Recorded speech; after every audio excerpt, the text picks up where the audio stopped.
उससे माला जुड़ी हुई है। अगर उसने पिछले जन्म में माला नहीं घुमाई होगी तो इस जन्म में उसे माल मिलेगा ही नहीं। माला ही माल देगी, चाहे इस जन्म में और चाहे अगले जन्म में। याद रखना, माला ही माल देगी। दो प्रकार की माला, एक फूलों की माला, एक जपने वाली माला। फूलों की माला मान लिया आपका भाग्य साथ नहीं दे रहा, घर में तमाम परेशानियां, कलह है, झंझट है, किसी स्थापित हनुमान मंदिर में जाइए जिसकी प्रसिद्धि बहुत हो, और जब गजरे की माला चढ़े तो मांग लीजिए कहना चढ़ी हुई, क्योंकि वो तार के पीछे रख देते, ले आइए 21 दिन तक लगातार उसको सुखाइए, और जब कभी शुक्रवार आए 21 दिन के बाद, चाहे वो 23वें दिन पड़े, 24वें दिन पड़े, 21वें दिन पड़े, उस माला, सूखी हुई माला को खोल लीजिए, यानी धागा तोड़ के उसके फूल निकाल लीजिए। उस धागे को हल्दी में रंग लीजिए और उसमें 16 गांठ लगा दीजिए। हमारे 16 माताएं हैं जो उसमें तुरंत निवास करने लगती हैं, शक्ति देने लगती हैं। गौरी, पद्मा, सची, मेधा, सावित्री, विद्याद्या, देवसेना, सुधा, स्वाहा, मातरो, लोक मात्रा।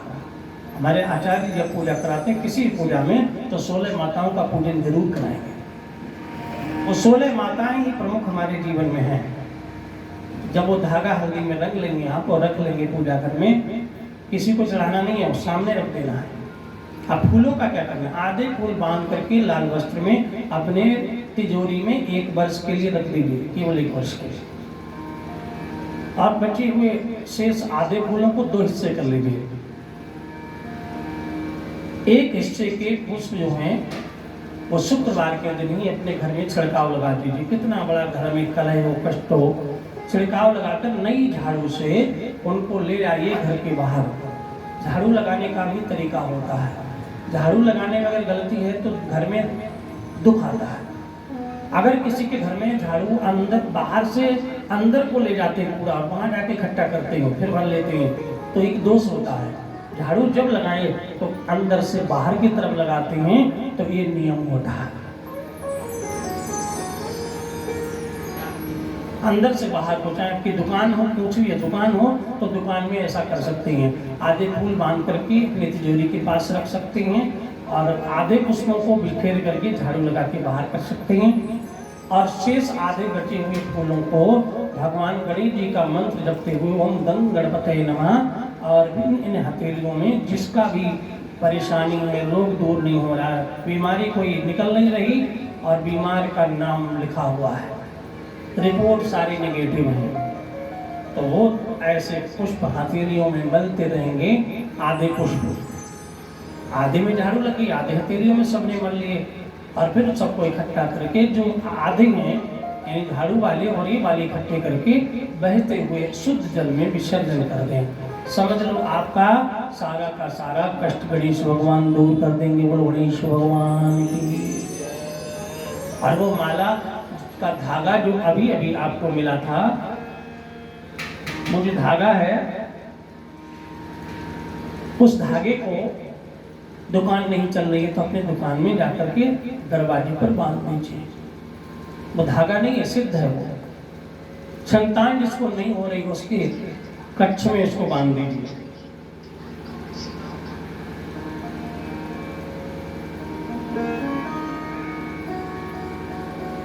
उसमें बांध दीजिए। आपकी दुकान चलने लगेगी, और उसके संतान नहीं हो रही उसके घर में, उसके कक्ष में उसको जो सोने वाला बिस्तर है उसके सिरहाने पर रख दीजिए। 16 गांठ लगा हुआ हल्दी वाला वो धागा चमत्कारी आपके जीवन में खुशियां देगा।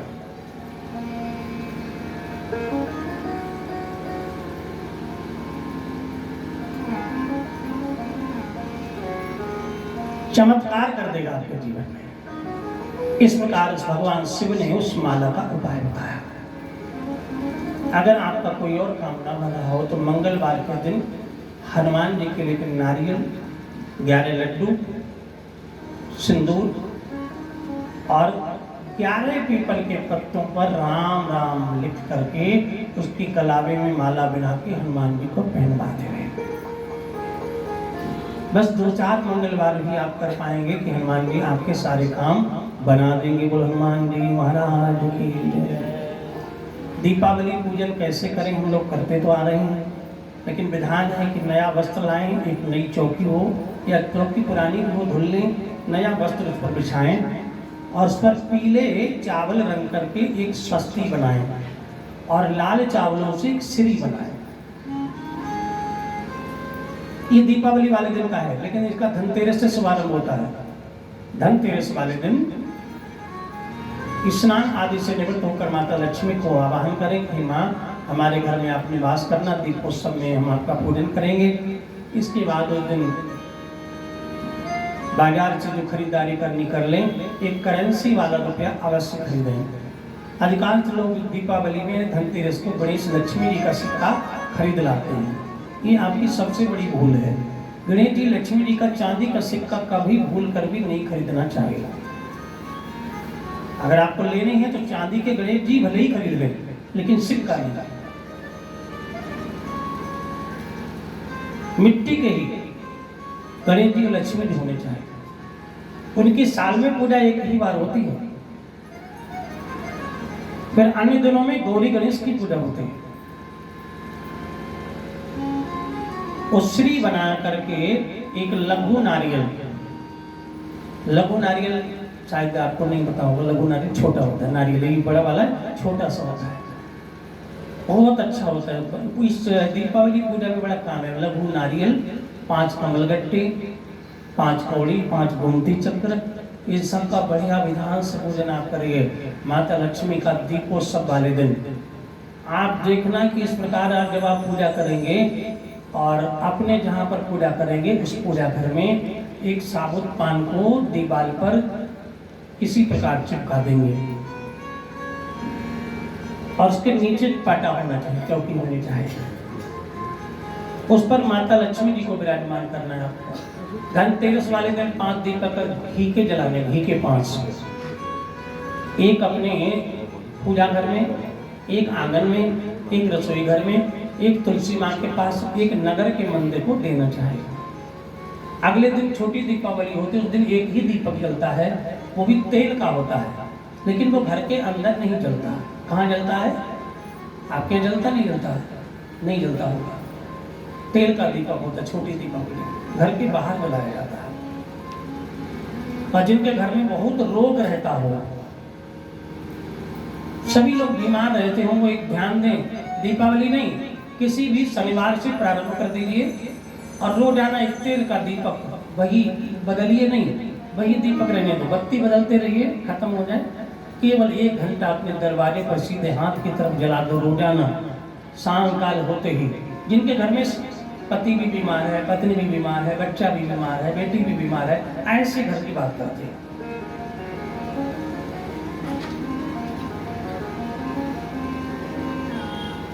मुख्य दरवाजे के बाहर, घर के अंदर नहीं जलेगा वो, मुख्य दरवाजे के बाहर सीधे हाथ पर जला के रख दीजिए। नियम से करते रहिए, धीरे धीरे धीरे धीरे आपके घर में जो लोग ठीक नहीं हो रहे थे वो स्वस्थ हो जाएंगे। मात्र एक क्रिया है ये दीपक।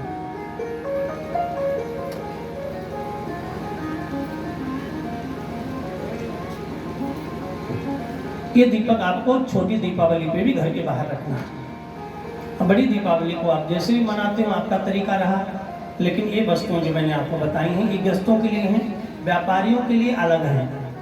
अगर तगर, नागर, मोथा, केसर इत्यादि, कंजा, बहुत सी चीज़ें हैं, लेकिन गृहस्थों के लिए केवल कौड़ी, 5 गोमती चक्र, 5 कमलगट्टे, एक लघु नारियल। लघु नारियल सुना है आप लोगों ने? नहीं? हाँ या ना? नहीं, लघु नारियल होता है इतना बड़ा, बेर के बराबर होता है। ये बड़ी सिद्धि देने वाली चीज है। ये आपको मिलेगा वहीं जहाँ पूजा की सामग्री शब्द करी होगी, उसको नोट करना है, लघु नारियल करके मांगना।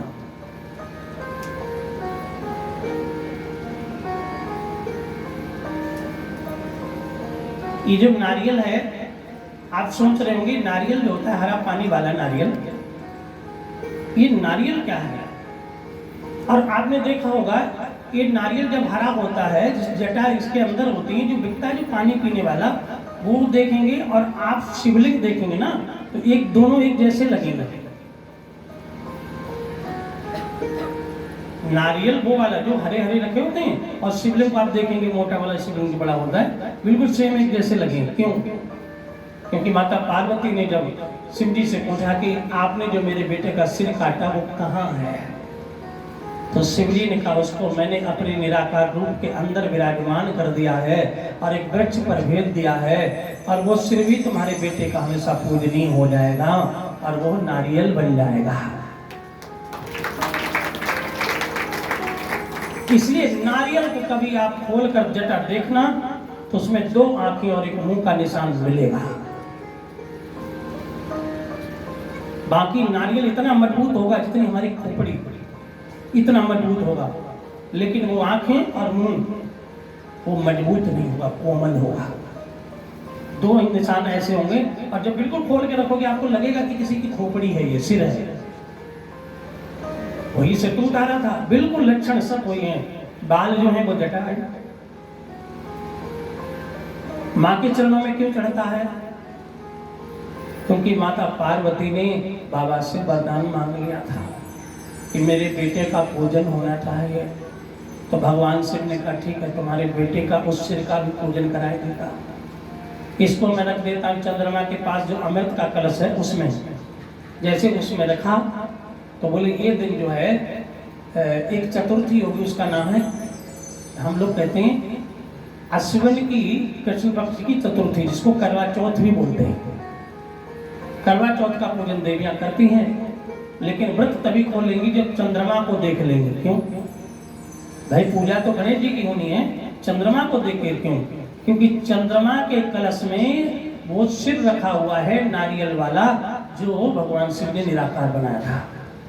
इसलिए शिव ने कहा कि करवा चौथ का व्रत तभी पूर्ण होगा जब देवियां तुम्हारे बेटे के इस शरीर के, इस सिर के दर्शन कर लेंगी। इसलिए चंद्रमा को अर्घ देने के बाद ही व्रत पूर्ण होता है, वरना नहीं। करवा चौथ थे आश्विन महीने के कृष्ण पक्ष की, तो वो सिर भी पूजनीय होगा, वंदनीय हो गया, माता की भेंट बन गया। माता की पूजा ध्वजा नारियल के बिना अधूरी रहती है।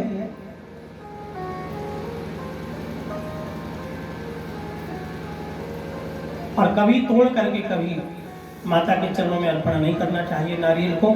नारियल को जब भी अर्पण करे संपूर्ण पूरा का पूरा नारियल अर्पण करे। टूटा हुआ कभी भी नारियल अर्पण नहीं करना चाहिए। खरीदते वक्त भी देख लें कि टूटा हुआ तो नहीं है, सूखा हुआ तो नहीं, इसमें जल है या नहीं। बिना जल वाला नारियल भी अगर पानी का है तो वो भी अर्पण नहीं करना, हिला के देख लेना चाहिए इसमें जल है कि नहीं।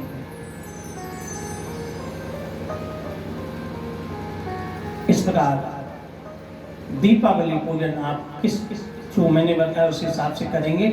और सिंदूर में घी मिला करके 5 मंत्र भी अपने घर में दीवार पर लिख देने चाहिए, और वो हमेशा लिखे रहने चाहिए।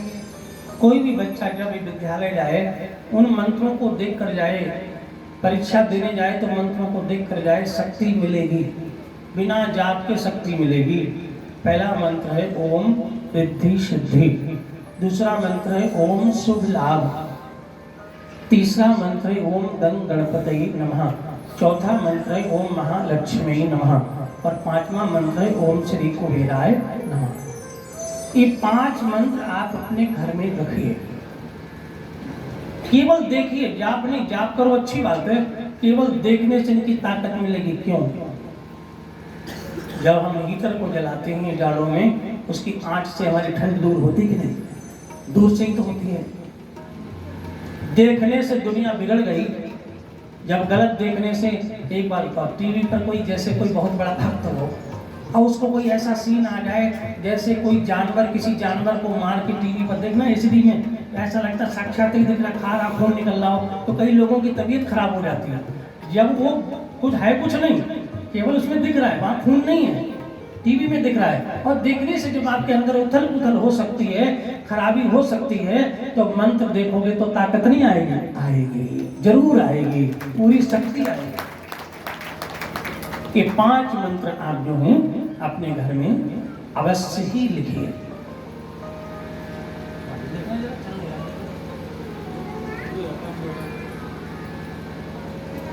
नेट मेरा नेट कर दो।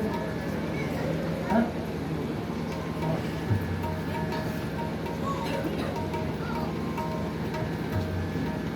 आज फिर दीपावली वाले दिन आप जैसे भी पूजा करते हैं, गणेश जी लक्ष्मी जी को स्थापित करके नया जो सिक्का लाए उसको दूध से धुल करके फिर गंगा जल से धुल करके सामने रखें। करेंसी वाला सिक्का, धन वाला सिक्का गणेश जी लक्ष्मी वाला नहीं, उनके सामने रखें। और जैसे भी आप पूजा आचार्य करते हैं, जैसा आप नियम से करते हैं वैसे करिए। और उस दिन 2 मंत्रों का जाप कीजिए। पहला मंत्र ओम गंग गणपतये नमः और दूसरा है ओम महालक्ष्मी नमः। अगर आप कर सकते हैं तो कनक धारा स्तोत्र का पाठ कीजिए और कनक धारा स्तोत्र से उस दिन यज्ञ हवन कीजिए। इसके लिए मैंने व्यवस्था बहुत अच्छी बना दी है। पूरा कनक धारा स्तोत्र के 18 मंत्रों को मैंने बोला है। YouTube पर आप जाएंगे, वीडियो में आपको मिल जाएगा और उसमें लिखा धन प्राप्ति एवं ऋण मुक्ति का उपाय। आपने वो 16 मंत्र की आहुति आप लगाएंगे तो इस वीडियो आपको खोल के रख लेना, पाठ करने में सुनना है खाली। जैसे स्वाहा आए वैसे जो चीज लिखी हुई है उसको चढ़ा देना है बस। मात्र 18 मिनट भी नहीं लगेंगे आपको। सुंदर सी पूजा है और फिर आपके घर में कभी कभी धन की कमी नहीं होगी। 2 मंत्रों का जाप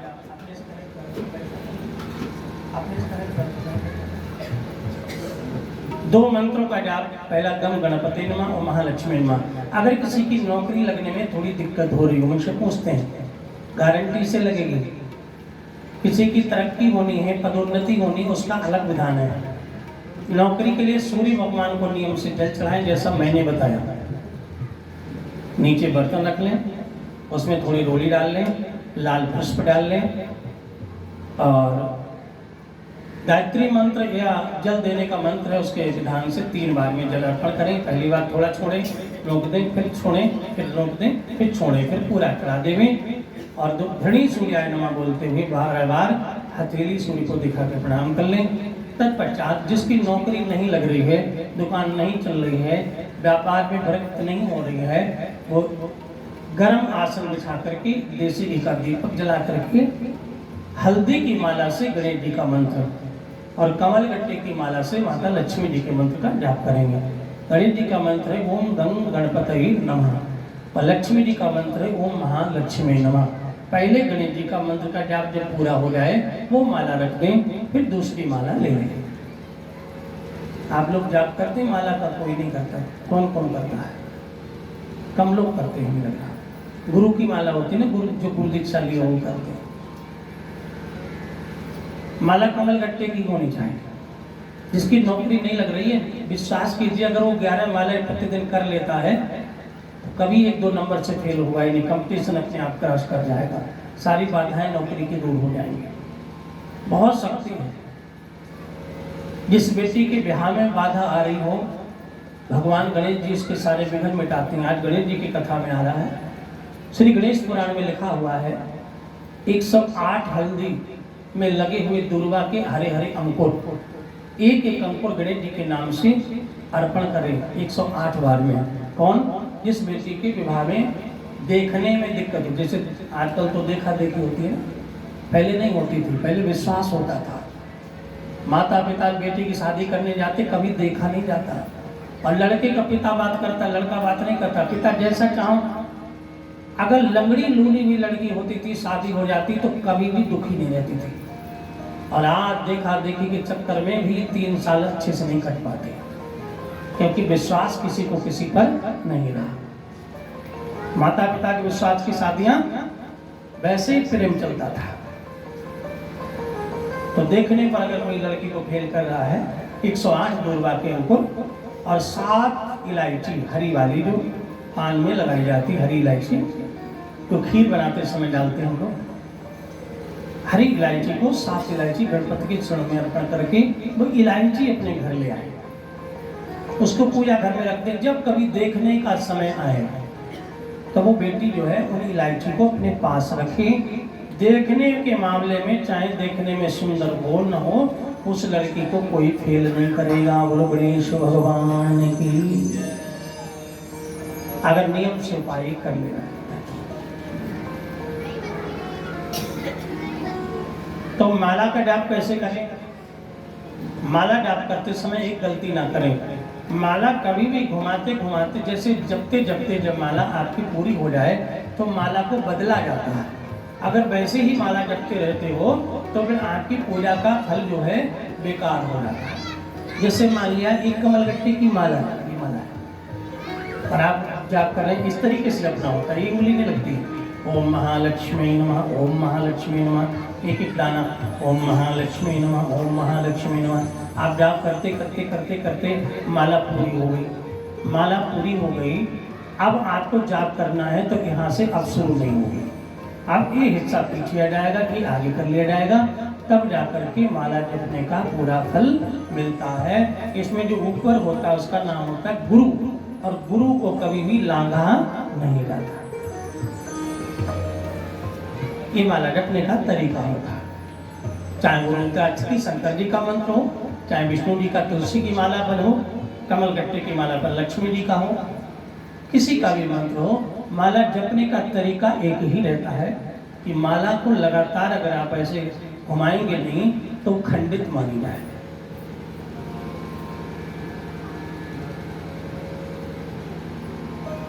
इसलिए कई बार पूजा करते करते पूरी जिंदगी हो जाती है, पूजा का फल मिलता ही नहीं, दुख दूर ही नहीं होते।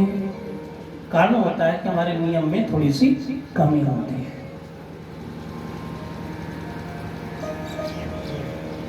शिव जी को जल चढ़ाते समय लोटा पकड़ने की गलती हो, बताया तो मैंने लोटे की कभी गर्दन नहीं पकड़नी चाहिए, दोनों हथेलियों में से। जब तक दोनों हथेलियों में आपका लोटा नहीं है, आप एक हाथ से भी ऐसे करते तो भी आपको फल पूरा नहीं मिलेगा। सूर्य और शिव जी को जब जल चढ़े तो लोटे में दोनों हथेली लगी होनी चाहिए, और जल फिर कभी रोक रोक के शिव जी को नहीं चढ़ाना चाहिए। पहले गणेश जी, गौरी जी, नंदी और कार्तिक के नाम से थोड़ा थोड़ा जरा जरा सा डाल दें, उसके बाद फिर एक धार में शिवलिंग पर ओम नमः शिवाय, शिवाय नमः जो भी मंत्र है उसका जाप करते हुए पूरा जब तक जल ना चढ़ जाए, ऐसी जल्दबाजी में ना करें, धार कभी एकदम बहुत ज्यादा करके ऐसे ही पलट दें, कभी भी एकदम नहीं चढ़ाना चाहिए। और बिल्व पत्र जो है वो इस तरीके से ही चढ़ाना चाहिए, उल्टा, कभी भी सीधा बेलपत्र न चढ़ाएं। सामने ये रखे हुए नर्मदेश्वर, इनकी भी एक बड़ी सुंदर कथा है। अमरकंटक पर्वत पर एक राजा निवास करते थे जिनका नाम था राजा मैखल। मैखल के घर में शिव कृपा से एक बेटी ने जन्म लिया, उसका नाम रखा गया नर्मदा। नर्मदा जब शादी के योग्य हुई तो इसका विवाह जो तय हुआ सोनभद्र राजा के साथ तय हो गया। इसकी एक सखी थी, नाम था जोहिला। यानी वो इतनी प्रसन्नता में रहती थी कि बात करते करते उसके ऐसे मुख से फूल बरसते थे कि जो हिला माने हिल जाते थे लोग, खुशी के मारे ठहरने लगते थे, तो उसका नाम जोहिला रख दिया गया। सोनभद्र के साथ ब्याह तय हो गया। पहले के जमाने में समय था कि शादी से पहले लड़का लड़की का मिलना नहीं होता था, लेकिन सोनभद्र की सुंदरता को सुन करके नर्मदा ने विचार किया कि मैं शादी से पहले एक बार मिलना चाहती। तो अपनी सखी से कहा कि सखी तू जा और राजकुमार सोनभद्र से कह दे कि नर्मदा मिलेगी, कहाँ आएंगे वहीं मैं चले आऊंगी। तो जोहिला ने कहा देखो मैं आपकी सहेली हूँ, अब राजा के पास जाऊंगी तो अपने कपड़े, अपना हार, अपना मुकुट मुझे दे दो। उसने हार और मुकुट ले लिया। हार मुकुट लेकर के और बढ़िया कपड़े राजकुमारी वाले पहन करके जब वो गई, राजकुमार सोनभद्र को बताया कि कोई राजकुमारी आई है, क्योंकि वो राजकुमारी की पोशाक पहन के गई थी। राजकुमारी की पोशाक अलग होती थी, पोशाक से पता लग जाता है राजकुमारी है। जैसे ही राज सोनभद्र को पता चला वो दौड़ते हुए आए, स्वागत, अरे राजकुमारी जी आइए, स्वागत है। जोहिला ने सोचा कि ये तो हमें ही राजकुमारी समझ बैठा, तो ऐसे मौके को हम क्यों गंवाएं। उसके मन में कपट उत्पन्न हो गया और वो खुद अपना नाम छिपा करके अपना नाम नर्मदा ही बता दिया। और कहा कि मैं अपने पिता के घर ब्याह नहीं करूंगी, आप मेरे साथ आज ही अपने महल में ही ब्याह कीजिए। राजकुमार ने व्यवस्था करके वहीं विवाह कर लिया और वो सोहिला जो थी रानी बनकर के राजकुमार के घर रहने लगी। इधर नर्मदा की शादी के दिन रह गए से 8, लेकिन अभी सखी लौटते नहीं आए। न तो राजकुमार का संदेश आया, मैं क्या करूं। उसने सोचा मैं खुद जाकर के अब देखती हूं। तभी वो रथ सजा करके और खुद जब चली सोनभद्र राजा के यहाँ, तो देखते हैं कि वन में जोहिला और वो राजकुमार सोनभद्र रथ पर सवार जा रहे थे। अनेक सैनिक थे, सैनिकों से पूछा कि ये राजा कौन है? बोली राजकुमार सोनभद्र हैं और ये उनकी धर्मपत्नी नर्मदा है। नर्मदा समझ गई कि मेरी सखी ने मेरे साथ धोखा किया है। पुरुष ने कहा इस धोखे बाद दुनिया में लगता है दुनिया में कोई किसी का नहीं, सब मतलब के साथी हैं, इसलिए अब मैं दुनिया से नाता तोड़ती हूँ और मैं नाता अपना शिव के चरणों में जोड़ती हूँ। बस वहीं से नर्मदा उल्टी लौट पड़ी। इसलिए नर्मदा नदी एक ऐसी नदी है जो उल्टी बहती है। आपने सुना होगा सारी नदियां इधर से इधर को जाएंगी, लेकिन नर्मदा जो है वो उल्टी बहती है, अमरकंटक से निकलती है। जब आप जाएंगे नर्मदा नदी के दर्शन करने, ये मध्य प्रदेश गुजरात दोनों राज्यों से मिलती है और एक ऐसी नदी है नर्मदा जिसकी परिक्रमा भी होती है। बाकी नदियों की परिक्रमा नहीं होती, नर्मदा की परिक्रमा होती है। नर्मदा उल्टी लौट पड़ी, उसने शिवलिंग बनाकर शिव जी का वो पूजन किया। बाबा प्रसन्न हो गए, भोलेनाथ प्रसन्न हो गए। वरदान मांग लो, क्या चाहती हो? तो उसने कहा भोलेनाथ मैं झूठी दुनिया से नाता रखना नहीं चाहती, मुझे आज से कृपा कर दो। ना मुझे धन चाहिए, ना दौलत चाहिए, ना पति चाहिए, मुझे बस आपका प्रेम चाहिए। आप मेरे हो जाओ, मैं आपके चरणों की दासी भक्तिन बन जाऊं, आप मेरे प्रभु बन जाओ और ये भक्त और भगवान कभी अलग न हो, एक ही बने रहें। भगवान ने कहा जा मैं तुझे वरदान देता हूँ, तू पवित्र नदी बनेगी जो गंगा के समान पापों को धोने वाली होगी। और गोदावरी निकट प्रभु रहे पर्ण ग्रह छाए, यहाँ तक भगवान राम भी तुम्हारी पूजा करने के लिए अमरकंटक आएंगे। हे नर्मदा, तुम्हारा मेरा नाता, मेरा निराकार रूप जो है उसको शिवलिंग कहते हैं। वो शिवलिंग जलहरी युक्त होता है और जलहरी में पार्वती की शक्ति होती है। लेकिन आज मैं वरदान देता हूं तुझे कि मैं जलहरी युक्त नहीं, केवल निराकार रूप में शिवलिंग के रूप में मैं तुम्हारे जल में जो भी पत्थर होगा, हर पत्थर शंकर होगा। नर्मदा का कंकर कंकर शंकर होगा।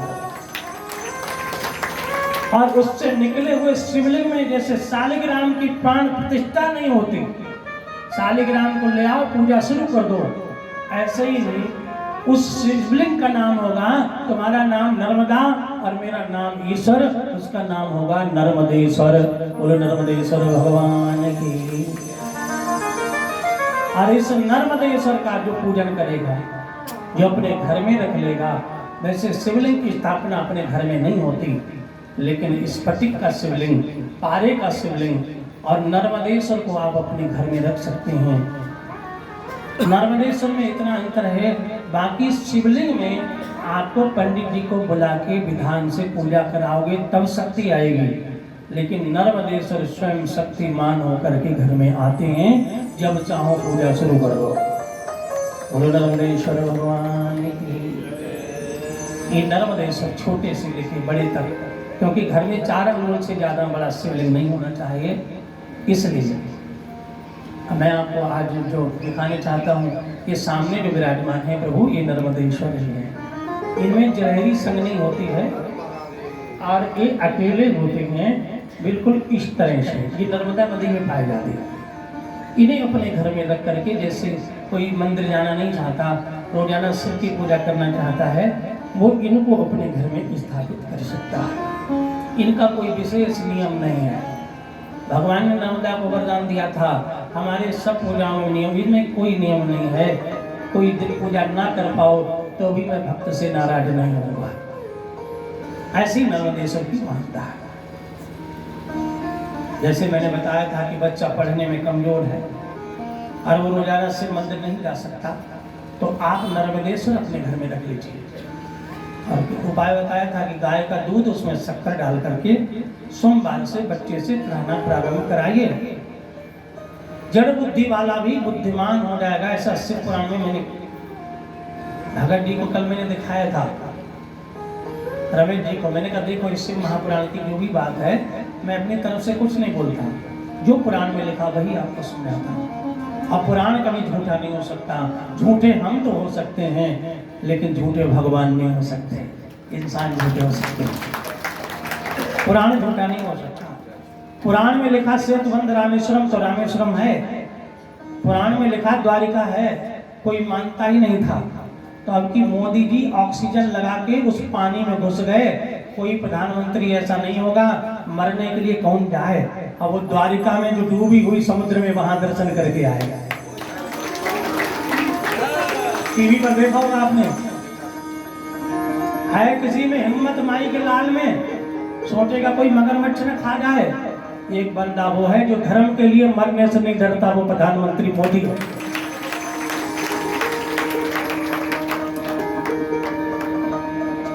जिस तरह उस समय हमारे गुरु नानक देव, गुरु गोविंद सिंह, गुरु तेग बहादुर सिंह ने धर्म की रक्षा की थी, उसी तरह आज निडर प्रधानमंत्री धर्म के मार्ग पर है, सेम उसी तरह।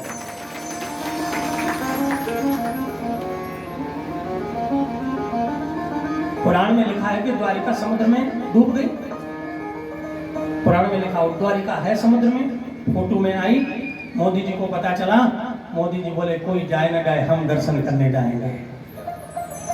ऑक्सीजन लगा के, वो जो तैराकों वाला वो पहन करके, मैं देख रहा था टीवी पे लगातार, विरोधी इसके विरोध करने, वोट के चक्कर में मरने को घूम रहे हैं।